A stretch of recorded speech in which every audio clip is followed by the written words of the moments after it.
Like, if that pass could have made a sound, it would have been a question. He's looking around like, huh?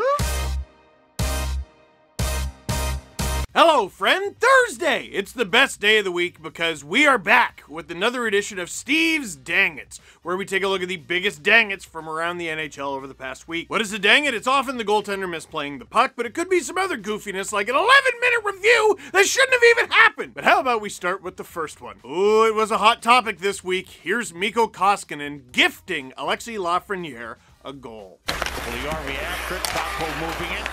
Rangers take over. Lindgren skates it clear. Plays it down the boards. Koskinen goes out to play it. Taken away by Strome. They score! Alexis Lafreniere, off a great setup by Ryan Strome, gives the Rangers a 1-0 lead. And then the Rangers go down the other end. Out of the net comes the goaltender. He misplays it, and Lafreniere's there after Strome makes the play. Been a tough start. You know what? I gotta give props. Well, actually, no. What I gotta do is say the line. If you're a goaltender, tend the goal! Because I think the New York Rangers might watch Dang-Its. Because they know how bad goalies want to be the hero. And they also know the trapezoid exists. It's been there for a long time. And if the trapezoid behind the net, where goalies are allowed to play the puck, exists, that means the corners, where they're not, also exist. Ryan Lindgren plays this perfectly. Just the perfect little, just sends the puck right into that perfect spot where Koskinen can't get to it, and he can't get to it for a while. It's slow and perfectly placed. But Koskinen leaves the net to play it anyway. Lafreniere steals it, and it's an easy one. And it's a dang-it. Then there was a supposed war of words after Edmonton head coach Dave Tippett calling it a brutal play. Mikko Koskinen in a Finnish newspaper saying, all right, I made a mistake, but we've only scored 7 goals in our last 6 games. That has since improved to 9 goals in their last 7, by the way. Still lost. But Dave Tippett has got to be pulling his hair out. Because the Edmonton Oilers and New York Rangers, for some reason, have very eventful games. Earlier this season, McDavid went 1-on-4 and torched half the roster. That's what it took to score on the Rangers, was one of the best goals any of us has ever seen ever. But what does it take for the New York Rangers to get a goal? This. Stay in your net. That's a dang-it. And for our next dang-it, Mikko Koskinen said, all right, if I gotta stay in the net, everybody does. Across to Fox. They pair back together again. Lindgren toward the net and missed as McKegg was knocked into the net. And the puck was cleared out. And then McKegg getting up. He got took knocked down the goaltender. He got knocked in by Duncan Keith.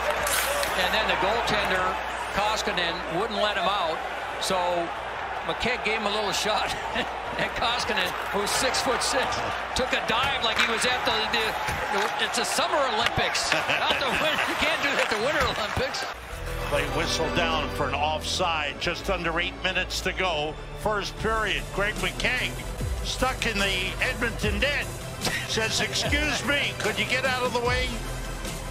Oh, this is two-pronged. Greg McKegg, who, hey, everyone, want to feel old? That dude who was picked in 2010 turns 30 this year. That dude, excuse me, I have to read this on my phone, has been on the Leafs, the Panthers, the Lightning, the Penguins, the Hurricanes, the Rangers, the Bruins, and then the Rangers again. Totaling 204 NHL games for Gregory McKegg, who has a leg for an arm and an arm for a leg. The Simpsons did it. Mikko Koskinen, who is massive, holds Greg McKegg in the net. And a lot of goalies do this, and they really shouldn't. Because then Koskinen gets a push. And if we could invest in trends in dang-its like they were stocks, everybody, invest in goalies diving. Oh, it's going up and up and up. Invest in goalies diving and diamond hand it. Because this one is brutal. Look at the little love tap from Greg McKegg. Ah! Mikko, buddy, this is the same game. Oh, that's a dang-it. That's a tough night. For our next dang-it, Matt Nieto gets a late gift. He watched every pick go by, never got drafted. He went undrafted. He said, yeah, that had a lot to do with my decision of what I did. Look at this odd carry. Came back into the crease and the Sharks score. Just 20 seconds into the third period. That Big was weird. slingshot bounce off the end wall back into the crease. The Smith couldn't find it, and San Jose makes it 6-3. And once again, as I was just talking, the life of a goaltender can be up and it can be down. And take a look at this one. Goes off the back wall, side of the net, hits to Smith. Russ can't stop it. If Russ Russ couldn't do anything wrong. He couldn't get a stick on that puck in front of his own net to help his buddy out. But that puck sometimes just doesn't bounce the way you think it might. This game had 13 actual goals, and when you watch this play, you can see why. The Penguins, who were mopping the Sharks in this one, and when this goal was scored, it was 6-3 Pens. Nieto shoots it wide. That's the sort of night the Sharks have been having, and oh, it's a goal. It bounces off the end boards. Casey DeSmith decides to, like, do a spin-a-rooney for some reason. You are a backup goaltender for the Pittsburgh Penguins, not a 5-time WCW champion. Why? It goes into the net, and this game had 13 goals. Penguins end up winning 8-5, so, you know, whatever. But nonetheless, that game should have been a cakewalk, and it ended up being pretty competitive in the end. That's a dang it. For our next dang it, the Habs, I feel bad. Producer Drew, we don't need to pick on the Habs. Arizona, San Jose coming up on ESPN Plus. We haven't had hockey in 6 days, so take advantage of it, folks. Oh, what a play by Palat. The reverse hit almost created a late 2-on-1 down low. Stamkos knocks a man down. No penalty. Turnover. Hedman across. Score!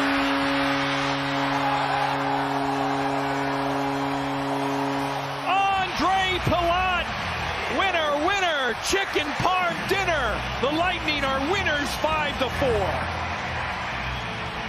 Stamkos, we just talked about it on the faceoff, and then a big reverse hit by Palat keeps the puck initially in the zone. But you know what? It's right there on replay. Good non-call. Looks like he was going down anyway. What a beautiful feed. You've got Victor Hedman. He had those 2 shots in the first sequence that they had, but watch him get down low. This reverse hit here that you talked about, but Victor Hedman's on the top of your screen right here, recognizes an opportunity here, and he jumps down while Stamkos comes back. It's a beautiful read by Hedman. Okay, listen, we got a grade on a curve for the Montreal Canadiens, all right? Dude, Cam Heelis, I tweeted about recently because he's an Oshawa guy, and he played in the ECHL this season. He played in the ECHL this season, and the Montreal Canadiens are so short-handed that they had him playing NHL games for them. And that's a great story, that he gets to, you know, be in the situation that he wouldn't otherwise be in. Yeah, he's on COVID protocol right now. That's how bad things are. They're calling up ECHL players, and they're getting put on protocol. This highlight happens in overtime against the Lightning. Do you know what a miracle it is that this game even went to overtime? Montreal, they always play Tampa competitive. But on this play, they turn it over twice. Oh. No, that's a dang it. I'm not gonna yell it. They don't deserve it. For our next dang it, I don't know if this one is a hat pick or a dang it. You tell me. Here's Oscar Steen's first NHL goal. Subban. Forward, right in front, Foligno off the roof of the net, and it trampolines, and does Steen get credit for that? Absolutely. That puck was on top, the mesh on top of the net. Oscar Steen with his first NHL goal. And it looked like Steen reached under the net, tapped that puck up in the air. Now the question is that high sticking the puck or not? It's on top of the net. Oh no, he did not pop it out. It was not Steen. I believe it was Mercer that knocked it off the net. See if we can get a better look at it from this angle. Yeah, I think it was Mercer. And then it looks like it's going to deflect off the backside. It hits Blackwood in the right shoulder. Top of the net. Oh, it's hard to tell who got that puck, but I think it was...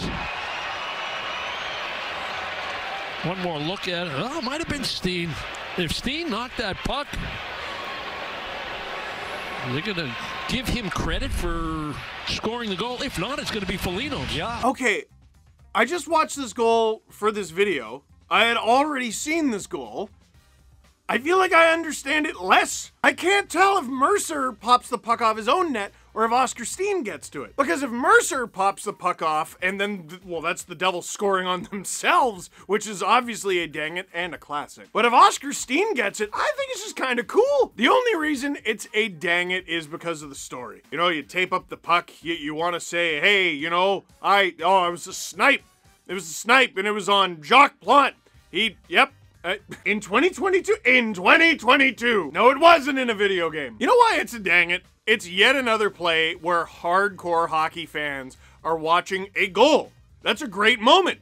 In football, there's a touchdown, you go, yay!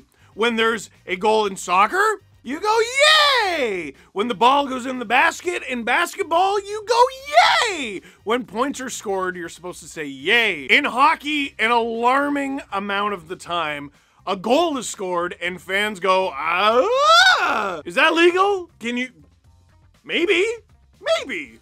Ah, hooray. Maybe hooray. The name of hockey should be changed to Maybe Hooray. But I don't know. Why doesn't that count? Why wouldn't it count? It's Oscar Steen is under the crossbar. I don't care. I say count it. The bar for me is years ago, Andrew Shaw scored an overtime winner by headbutting it into the net, and I thought that should have counted. It didn't, but it should have. So if that should count, for goodness sake, this should count. That's a, dang it. It's, I don't know. For our next dang it, the Winter Classic. Not that the Winter Classic was bad. I would love to go to a sporting event with lots of people. Sounds very cool. Actually, I've been to one hockey game since the pandemic started. And remember when the Leafs won like 14 out of 16 games? I went to one of the two. They lost 5-2 to the Kings. But anyway, imagine you're allowed to go to the Winter Classic and it's packed and you paid money and it's minus like 25 outside. And you get to watch your team get demolished. Well, you know, maybe you have some sort of beverage to drown your sorrows. Well, no you don't, because this happened.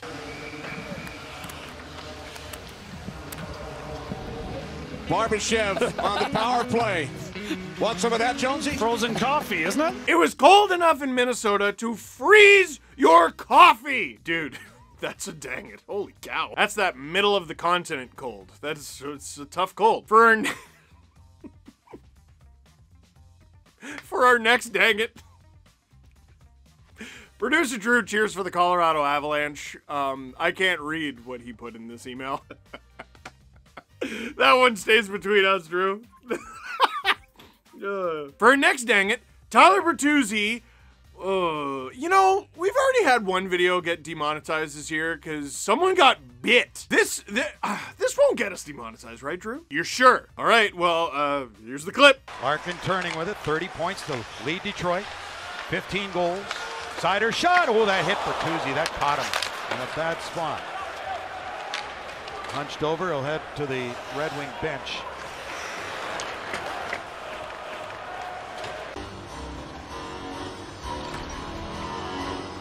Well, right in the leg, there's an area where there's no pad. It's obviously found that spot.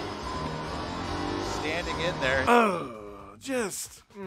He didn't even score! That's at least funny, right? Like, if he scores, he'd probably be okay with it. He'd be like, hey, remember the time I scored with my... Okay, that'll get us demonetized. We should clip, how do you clip it? Okay, here's a question.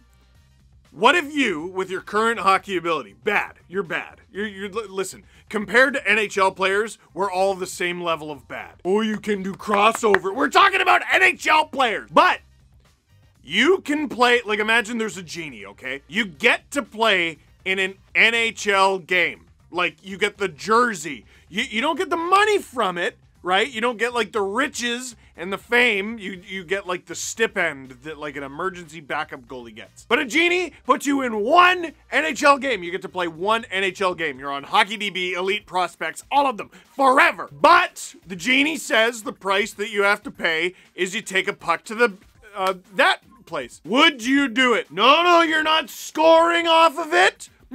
You're not. That is it. The genie promises you, he doesn't promise you a hat trick or special abilities. You're not gonna get an assist. You're probably gonna be a minus. The genie guarantees you two things, and that is that you appear in a National Hockey League game as a National Hockey League player, and you take a puck to the downstairs. You get bragging rights forever that you played in an NHL game, but you also have to take an NHL puck to the downstairs. Would you do it? I think Man, I super don't need to do that. But I want to be on Hockey DB. You know what, Sportsnet, like a bunch of people I work with are on Hockey DB, and it makes me jealous. Ailish Forfar always like, where's your Hockey DB page? It doesn't exist. You know what? I'd do it. Okay, here's how it would play out. I would get exactly one shift. I would hop over the boards. I would go to the net. I would get hit in the downstairs. I already got a kid.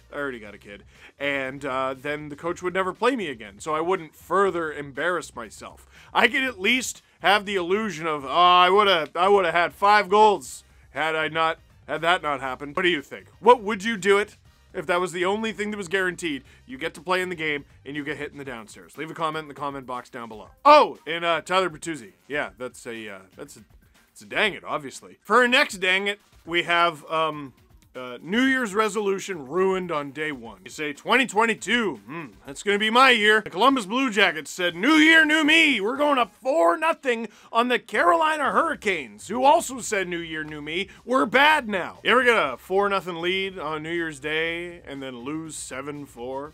Battles along the far boards. He's got some help there from Gabriel Carlson. Benstrom trying to send it ahead.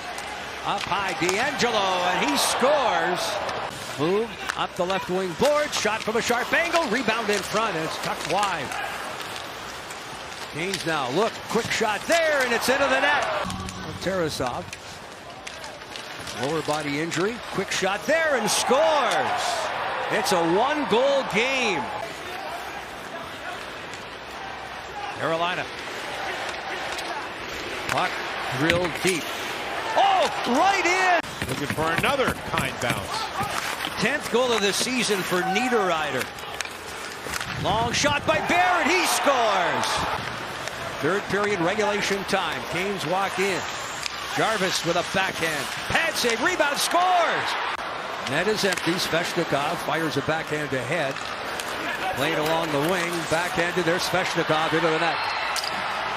Oh man, I don't. What are the odds? The sheer mathematical statistics that you would score 4 straight goals and the other team would then score 7 unanswered. How many times has that happened in NHL history? Keeping in mind, the NHL has been around for over 100 years. It's got, like, I don't know, 3?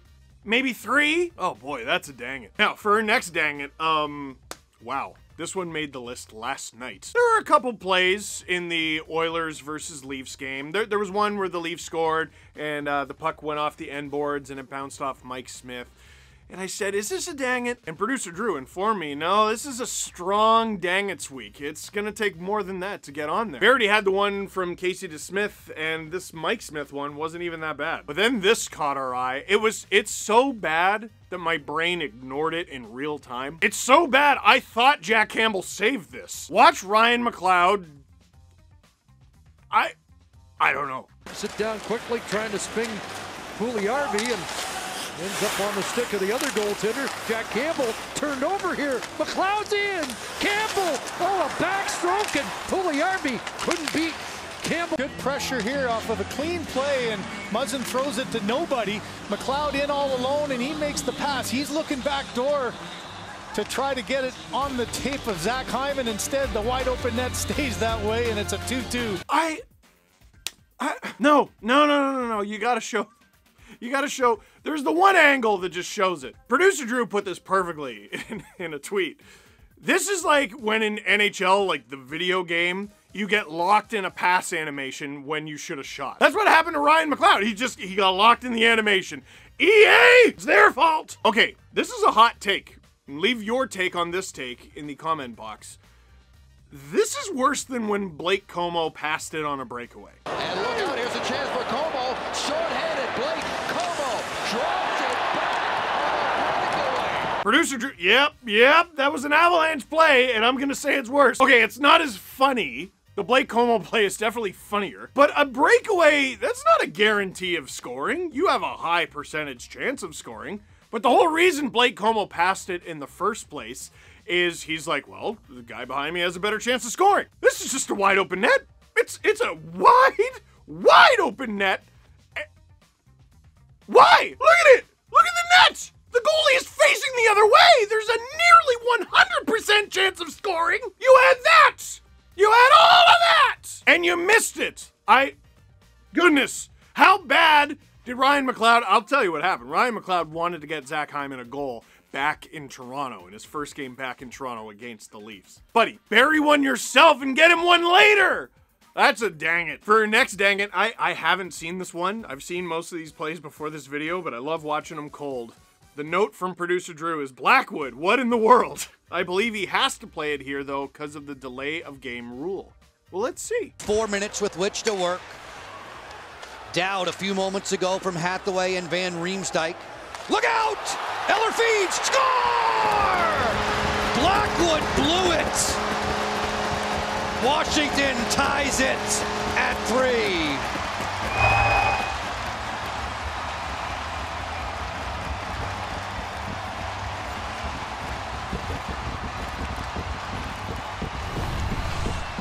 A crazy bouncing dump in. Blackwood makes a poor decision, doesn't see anybody coming, whiffs on it, wanted to give that to the defenseman. There's the bouncing biscuit. He's looking to the side, and there he mishandles the puck. And it's a layup for the Caps. Eller finds Connor Sherry. It's a wide, empty net. Okay, so I have seen this one. I just forgot. Okay. Come on. I don't know if he had to play it. Like, I don't know what the rule is, but I guarantee he didn't have to play it like that. Like, if that pass could have made a sound, it would have been a question. He's looking around like, pass? No! Windshield wipers move stronger than that pass. Like, on the back of your car, on the softest setting. Dude, look at the score. They were winning that game! Oh, if all goalies did was stop the puck, they'd be amazing. He stopped the puck on this one. It was good. Oh my gosh. That's a dang it. I'm going to be thinking about that for the rest of the day. Pass? It looks like it sounds like a question. I think you know what I mean, too. Like, that's weird, right? For our next dang it, it's actually a double feature. Listen, the Lightning are a cheat code. They're back-to-back Stanley Cup champions, and they have Andrei Vasilevsky in net. That is not fair. They have some of the best defensemen in the world, and arguably one of the best D-cores in the world. They have some of the best forwards in the world, and arguably the best forward core in the world. And they have Andrei Vasilevsky, who is arguably the best goalie in the world. And on this play here, it's like Brian Elliott is like, all right, I gotta make this fair for everyone else. He's overcome by Hedl. Last time these teams met, it was mid-November of 2019. Here's a steal and a score! Lafreniere on the clear by Elliott. And Lafreniere had the open net. He didn't miss. We're tied at 1. It looked like he just changed his mind about 3 times about what he wanted to do. Gets out and stops the puck. And then he's trying to pick his target. Who do I want to give it to? Then he gets under pressure, gets surprised a little bit maybe by Gauthier, and then just puts it right on the Rangers' stick. Brian, you know what? I gotta give it to him. It's not often that you see a goaltender misplay the puck and it's a direct tape-to-tape pass. A one-timer even. But he wasn't done there. Rebound high in the air, and Zibanejad dispenses with it. Stamkos a little shaken up from that battle for the puck. And a loose play here. Cutting it alone, it's Goodrow on the backhand. He scores! Brian Elliott having problems once again with the puck, and a shorthanded goal for the Rangers results, and it's Goodrow, the former Lightning playoff hero. This is just another oops play again. Brian Elliott, I'm not sure what he was thinking there. You just got to make the simple plays. A cross-ice pass is just a plain old turnover, and it ends up on a 2-on-1 with Barclay Goodrow being the recipient of the pass. He gets Elliott to open up the 5-hole. Okay. I mean, it's a nice goal from Barclay Goodrow, but this is another one where Brian Elliott goes on an adventure, and on this one he picks up a secondary assist. If the Rangers pull the goalie, Brian Elliott could go for a goal, and then he'll have all 3, both assists and a goal. Except right now the Rangers won't be pulling their goalie because they're winning the game, something that the Lightning were doing before the first mistake. That is a double feature dang it. And for our final dang it of the video, remember earlier when I called hockey sometimes hooray? This is why sometimes hooray. We have a 4-4 game. It's the New Jersey Devils hosting the Edmonton Oilers. Connor McDavid is in town, arguably the best player in the world. Leon Draisaitl is in town, leading goal scorer in the entire league. 4-4 in the third period. It could be next goal wins. It is high drama. This is what I paid my money for. Win, not today. Right. Nugent-Hopkins, one touch, in front, and Yamamoto earns Edmonton's first power play of the day.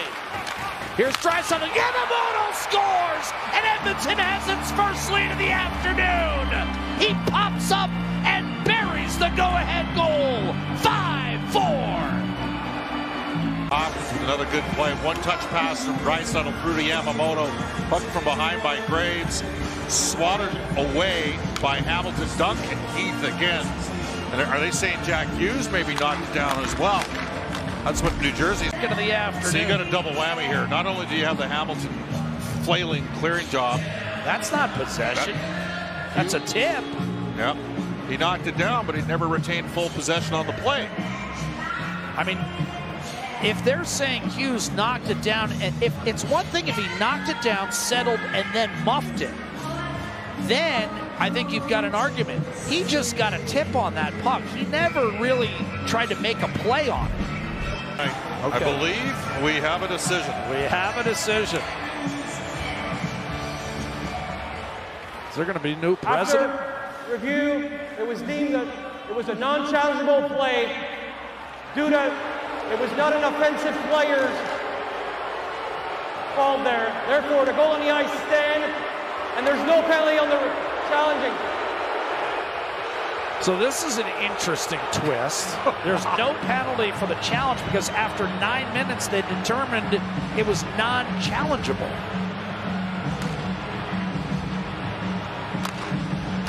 Well, I think I'm through trying to interpret this situation. I'd like to be Sam there to help bail you out on this one, Jack. I'd like to just resume play and either that or drop the puck and get those 9 minutes of my life back.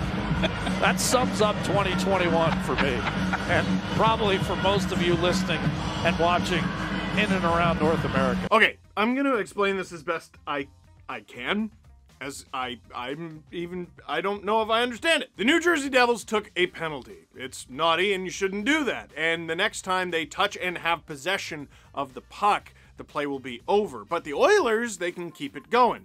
The Devils are like, hey, we touched the puck, but they did not get possession, but that is what they're arguing. They're arguing they did get possession. The Oilers continue on after that, and they score a goal. So the Devils challenge it. They challenged it. They said, review that. And officials said, okay, we will, but be careful what you wish for. And the review lasts 9 minutes on this earth. Let me be totally clear. I don't cheer for or against the Oilers. I don't cheer for or against the Devils. You cannot have a building with thousands of paying customers in it and thousands of Canadians watching this game at home, thousands of Americans watching this game at home, thousands of people, hockey fans around the world watching this game at home. You cannot waste 9 minutes of all of our lives. Don't you want to get the call right? No. No. For 9 minutes, no. If I'm a paying New Jersey Devils fan, I would rather them give the Oilers 2 goals than sit through 9 minutes of that. If it's a playoff game, I might, I don't know, it's higher stakes. But the January, a barely beginning of winter regular season game. And the outcome after it all, bless this ref. I don't know their name. I don't want to know their name. It's embarrassing for them. Listen to the explanation again. After review, it was deemed that it was a non-challengeable play due to it was not an offensive player's fault there. Therefore, the goal on the ice stand, and there's no penalty on the challenging. He doesn't know. He doesn't know. How are any of them supposed to know? You in the Platinum section who saved up God knows how much money. No, let's be honest. The people who sit in the Platinums, they got their tickets for free. But the people up in the nosebleeds, you know what's amazing? I bet a lot of those people got those tickets for Christmas. That was their Christmas present. I'm going to bring my kid. And they're going to enjoy the hockey game with me. And then this happens, and the kid's looking up at you because you're the parent, and they go, hey there, legal guardian, what's going on? And then you have to look down at them and go, legal guardian doesn't know what's going on. And then you say, but paid official may know. And then you wait 9 minutes, paid official gets on the microphone, and they don't know. They throw a 5 on the board where a 4 used to be. The game continues until it ends, and then you go home. How is this game I'm not moving off the point that hockey rules, okay? But if you had to explain this to someone who does not know hockey, if you had to explain hockey from scratch, you just have no chance. 9 minutes. 9. Not after, I don't know, what's reasonable? 4? After 4, it's just a goal. I don't care if it turns out to not be a goal after. It took 4 minutes. 9 minutes. That's dang it. Something just popped in my neck. Hockey will be a great sport when it's done. It will. That is it for this one. Thank you very much for watching. Click like if you like this video. Click subscribe if you really liked it. Tell all your friends. I hope this video was better use of your time on this planet Earth than watching a bunch of refs try to figure out hockey.